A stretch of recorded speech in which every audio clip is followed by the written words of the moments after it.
कल्याणीनगर अपघात प्रकरणी अल्पवयीन आरोपीची आई शिवानी अग्रवालला क्राईम ब्रांचने अटक केलेली आहे। मुलाच्या रक्ताचे नमुने नष्ट करण्यात विशाल अग्रवालची मदत केल्याचा शिवानीवर आरोप आहे। अपघात प्रकरणात आता ही 6वी अटक आहे। दुसरी महत्त्वाची बाब म्हणजे अल्पवयीन आरोपी आणि त्याच्या आईची आज एकत्रित चौकशी केली जाणार आहे। शिवानी अग्रवालला गुन्हे शाखेचं पथक बाल निरीक्षण गृहात नेणार आहे आणि तिथे अल्पवयीन आरोपी आणि त्याच्या आईची एकत्रित चौकशी केली जाईल। आणि याच संदर्भात अधिक माहिती देत आहेत आपले पुण्यातले प्रतिनिधी मंदार गोंजारी। मंदार, शिवानी अग्रवालला बाल निरीक्षण गृहामध्ये नेलं जाणार आहे आणि दोघांची एकत्रित चौकशी होणार असल्याचं समजतं आहे। काय नेमकी याबद्दलची माहिती?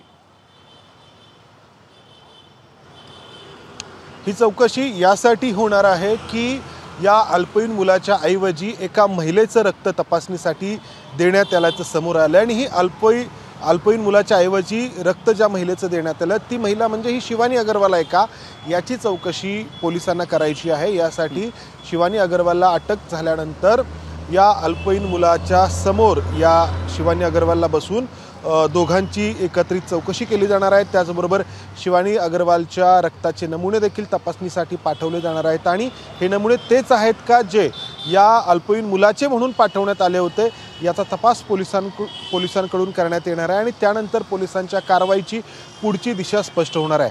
सगळ्यांना ठाऊक आहे की अपघात घडल्यानंतर या मुलाला त्याच्या 2 इतर अल्पवयीन मित्रांसोबत वैद्यकीय तपासणीसाठी पुणे पोलिसांचं येरवडा पोलिसांचं पथक ससून रुग्णालयामध्ये घेऊन आलं होतं।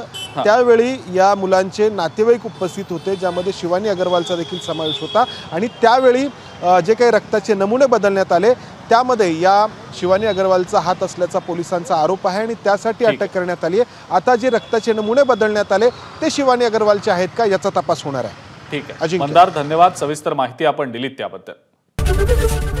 एबीपी माझा, उघडा डोळे बघा नीट।